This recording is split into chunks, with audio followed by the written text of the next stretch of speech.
ఉందో అక్కడే దాటిన తర్వాత హల్దీవాగ్ కలిసిన తర్వాత సుమారు 2 లక్షల క్యూసెక్కుల వరద ఒక 1.5 డే పోయిందండి.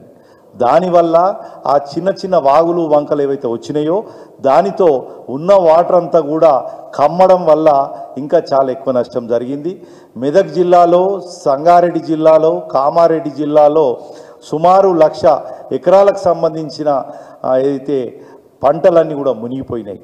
అంతకన్నా బిభిత్సమైన ముచ్చట ఏంటంటే చాలా గ్రామాలకు రవాణా వ్యవస్థ పూర్తిగా స్తంభించిపోయింది.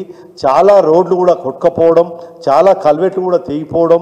ఇంకా ఘోరమైన ముచ్చట ఏంటంటే ఏదైతే నేషనల్ హైవేస్ ఉన్నాయో వాటికి సంబంధించి కూడా రోడ్లు కొట్టుకపోయిన సంగతి మీ అందరికీ కూడా తెలుసు.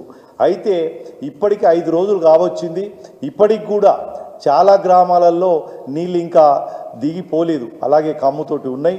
అయితే అక్కడ దూప్సింగ్ తండా అని హవేలీగన్పూర్ మండలంలో దూప్సింగ్ తండాలో ఆ గిరిజనులు పాపం ఇండ్లకు నీళ్లు పూర్తిగా వస్తే వాళ్ళ పక్కకున్న అడవిలో ఉన్న గుట్ట మీదకి ఎక్కి కాపాడుకున్నారు తప్ప ఈ ప్రభుత్వం ఏమీ చేయలేదు. అయితే అలాగే చాలామంది కూడా వరదల్లో చిక్కపోతే మేమందరం కూడా అధికారులను మంత్రులను మాట్లాడితే సాయంత్రం వరకు కూడా ఆ రోజు అసలు హెలికాప్టర్లనే పంపించలేదు. అయితే మంత్రులేమో చిన్న చిన్న ప్రారంభోత్సవాలకు ఇష్టం ఉన్నట్టుగా తిరుగుతున్నారు హెలికాప్టర్లు, కానీ ప్రాణ నష్ట నివారణకు మాత్రం ఈ హెలికాప్టర్లు వాడకం రాలేదు. అయితే జిల్లా ఇన్ఛార్జ్ మంత్రులు లేదా జిల్లాలో ఉన్న మంత్రులు కూడా ఆ రోజు సాయంత్రం వరకు కూడా ఎక్కడ కూడా కనీసం సమీక్ష కూడా చేయలేదు.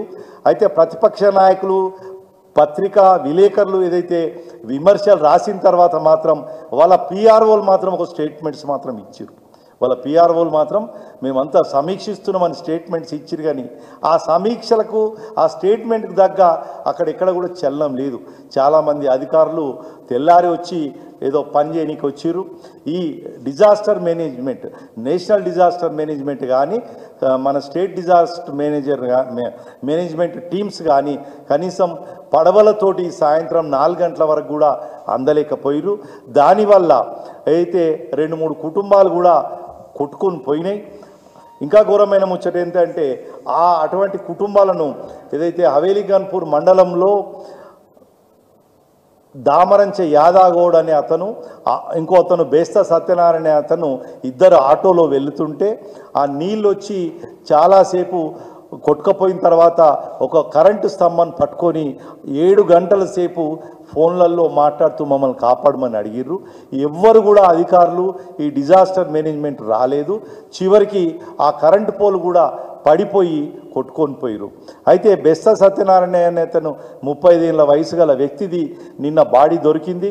మేము మా నాయకుడు హరీష్ రావు గారి నాయకత్వంలో వెళ్ళినప్పుడు అక్కడికి ఆ శవం దొరికితే వాళ్ళతోటి పరామర్శించి వచ్చాం. అయితే అక్కడ దామరంచె యాదాగౌడ్ అనే ఒక వ్యక్తి కూడా కొట్టుకొని పోతే ఇప్పటికి కూడా అతని వెతికిపిచ్చే ప్రయత్నం చేయలేదు. ఆ కుటుంబాన్ని కూడా ఏ ప్రభుత్వ అధికారి కూడా పోయి పరామర్శించి పోలే. పాపం వాళ్ళ భార్యకు ఈ టెన్షన్లో అసలు బాడీ దొరకదా అనే దాంట్లో ఇవాళ మధ్యాహ్నం చెస్ట్ పెయిన్ కూడా వచ్చింది. ఇంకా బాధాకరమైన ముచ్చట ఏంటంటే ఆ ఊరికి వెహికల్స్ పోయేటువంటి దారి కూడా లేదు. 2 రోజుల నుంచి ఇవాళ కూడా వర్షం పడింది. కాకపోతే తాత్కాలిక రహదారులకు కనీసం ఇట్లా ఎమర్జెన్సీ సర్వీస్ పోయేటట్టు కనీసం 2 వీలర్లు వచ్చేటటువంటి దారులు కూడా చేసే ప్రయత్నం ఈ నిమిషం కూడా చేయలేదు. ఇంకొక విషయం ఏంటంటే అదే రోజు వినాయక చవితి తెల్లారి మా జిల్లా ఇన్ఛార్జ్ మంత్రి వివేక్ గారు వచ్చి మేము కలెక్టర్కు 1 కోటి రూపాయల నిధి పెట్టాం ఇటువంటి విషయాలకని. సిగ్గు అనిపిస్తుందండి. ఎప్పటికైనా కలెక్టర్ దగ్గర 1 కోటి రూపాయల నిధులు జనరల్గానే వాళ్ళ దగ్గర ఉంటాయి. ఇంత పెద్ద వరద వచ్చి లక్షల ఎకరాలు మునిగిపోతుంటే చాలా గ్రామాల్లో అసలు పంట ఉందో లేదో అని తెలియని పరిస్థితుల్లో ఒక్కొక్క జిల్లాకు 100 కోట్లు కేటాయించాల్సిన ప్లేస్లో కేవలం 1 కోటి రూపాయలు మాత్రమే పెట్టి చేతులు దులుపుకున్నారు తప్ప ఇంకా ఇంతకన్నా సిగ్గు ఇంకా ఏమీ లేదు. అయితే ఇవాళకి కూడా ఇరిగేషన్ వాళ్ళు చేస్తున్న ఒక పెద్ద బ్లండర్ మిస్టేక్. అసలు ప్రభుత్వం ఉందో లేదో కూడా మాకు అర్థమైతలేదు. ఇవాళకి కూడా సింగూరులో 60,000 క్యూసెక్కుల వరద వదులుతున్నారు. దాని కింద గన్పూర్లో పోచారం దగ్గర 48,000 క్యూసెక్కులు వదులుతున్నారు. ఇంత కలిస్తే నిజాం సాగర్కు 1,62,000 క్యూసెక్ల వాటర్ అంటే 90 కిలోమీటర్ల రేడియస్లో వస్తుంటే నిజాం సాగర్ నుంచి మాత్రం కేవలం వచ్చిన దానికి ఒక 5,000 క్యూసెక్కులు ఎక్కువ మాత్రమే వదులుతున్నారు.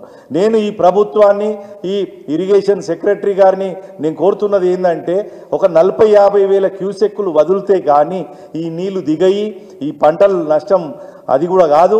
ఇంకొక అంశం ఏంటంటే చాలా పశువులు చనిపోయినాయి, కొందరు మనుషులు కొట్టుకపోయిర్రు. గతంలో కూడా మనం కొన్ని వరదల్లో చూసినాం. ఇటువంటి పరిస్థితుల్లో నీళ్లు పోకపోవడం వల్ల అంటువ్యాధులు ప్రబలిస్తాయి. ఈ నీళ్లు ఎంత తొందర పోతేనే ఆ ఏరియాలో ఈ అంటువ్యాధుల ప్రభావం తగ్గుతుంది. దయచేసి ప్రభుత్వంను ఇవాళ నేను ఉదయం నుంచి 3 మంత్రులను మాట్లాడే ప్రయత్నం చేశాను. వాళ్ళ పిఏలకు పిఎస్లకు మాత్రమే మాట్లాడగలిగినాను. చివరికి రాహుల్ బొజ్జా గారితో కూడా ఈ విషయం చెప్పినాను. బట్ ఈ నిమిషం వరకు కూడా నిజాం సాగర్లో ఆ నీళ్లు ఎక్కువ వదలడం అనేది చేయలేదు. ఇంకా ఘోరమైన ముచ్చట ఏంటంటే నిన్న 2,20,000 క్యూసెక్ల నీళ్లు వదిలి ఇవాళ 1,60,000కి తగ్గించారు. మరి ఇక్కడనేమో పైన 100 కిలోమీటర్ల వరకు కూడా నీళ్లు మాత్రం 20 ఫీట్లు 30 ఫీట్లు నీళ్లు అలాగే ఉండి చాలా పంటలకు కూడా ఇబ్బంది జరిగింది. దయచేసి ప్రభుత్వాన్ని రైతుల తరఫు నుంచి ప్రజల తరఫు నుంచి కోరుకునేది ఏంటంటే ఈ నీళ్లను వెంటనే వదిలితే కానీ ఈ నీళ్లు తగ్గుముఖం పట్టవు. అప్పటికీ వర్షం వస్తూనే ఉంది. ఇవి తగ్గితే ఇవి కూడా 4-5 రోజుల్లో తగ్గితే ఇంకా ఏమేమి నష్టం జరిగిందన్నది తెలుస్తుంది. అలాగే చాలా గ్రామాల్లో ఇండ్లు కూలిపోయినాయి. ఆ ఇండ్లు కూలిపోయిన దానికి కూడా పంచాయత్ సెక్రటరీలు వాళ్ళు పోయి సరి అయిన విధంగా వాళ్ళను చేయట్లేదు. నేను ప్రభుత్వాన్ని కోరుతున్నాను, మీరు ఇండ్లు కట్టి చూడు దేవుడేరు కానీ కనీసం ఊరుస్తున్న ఇండ్లను ఊరుస్తున్న గుడిసెలకు ఈ టార్పాల్స్ అన్న ఇస్తే కనీసం వాళ్ళకు మంచి జరుగుతుందని ప్రభుత్వాన్ని కోరుతున్నాను. ఇంకొక అంశం ఏంటంటే చాలా గ్రామాల్లో ఈ దారులు లేనటువంటి గ్రామాల్లో మంచినీళ్ళు లేవు, భగీరథ నడుస్తలేదు.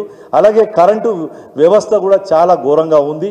దయచేసి కనీసం సింగిల్ ఫేస్ కరెంట్ అన్న అన్ని గ్రామాలకు వస్తే ఆ లోకల్ మోటార్స్ నడిపించుకొని మంచినీళ్ళు తాగుతారు. మొన్నటి వర్షాల్లో ఉన్న 4 రోజుల్లో వర్షం నీళ్లను బకెట్లలో పట్టుకొని మంచినీళ్ళు పట్టుకోవాల్సిన దుస్థితి పట్టింది. ఈ ప్రభుత్వానికి ప్రజల మీద ఎక్కడ కూడా వాళ్ళను కాపాడాలనే అది లేదు. మీకు తెలుసు ఆల్రెడీ ఎప్పుడైతే వరదలు వస్తున్నాయో మన ముఖ్యమంత్రి గారు ఇక్కడ మూసీ సుందరీకరణ గురించి మీటింగ్ పెట్టడం, అక్కడ టెలికాన్ఫరెన్స్ పెట్టో అందరినీ ఒక్కొక్క మండల్కో ఒక్కొక్క డివిజన్కో ఒక ఐఏఎస్ ఆఫీసర్ని పంపితే తప్ప ఇవి స్పీడ్ కావు. దయచేసి ఈ అర్థం చేసుకోవాల్సిందిగా కోరుతున్నాను. ఇంతకన్నా అవమానకరమైనటువంటి ప్రభుత్వం నాకున్న ఒక 40 ఏళ్ళ ఎక్స్పీరియన్స్లో ఎప్పుడు కూడా చూడలేదు.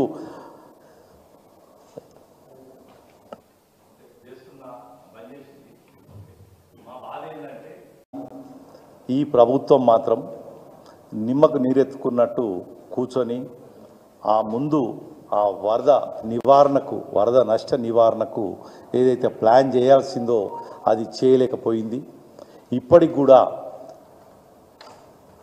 కామారెడ్డి, సంగారెడ్డి, మెదక్ ఏరియాలో ఏదైతే భారీగా కుంభవృష్టి పడ్డదో, రికార్డు మించి ఏదైతే వర్షం పడ్డదో, ఏదైతే క్లౌడ్ బర్స్ట్ అంటారో కేవలం 5-6 గంటల్లోనే 25-30 సెంటీమీటర్లు పడి అక్కడ నానా బీభత్సం జరిగింది. అయితే ఇలా చెప్పాల్సింది ఏంటంటే ప్రభుత్వమే ఈ 2 రోజుల్లో భారీ వర్షాలు ఉన్నాయి అని ఒక హెచ్చరిక మాత్రం చేసి వదిలిపెట్టింది. అంతేగాని ఆ నష్టానికి ఎట్లా నివారించవచ్చు, ఏం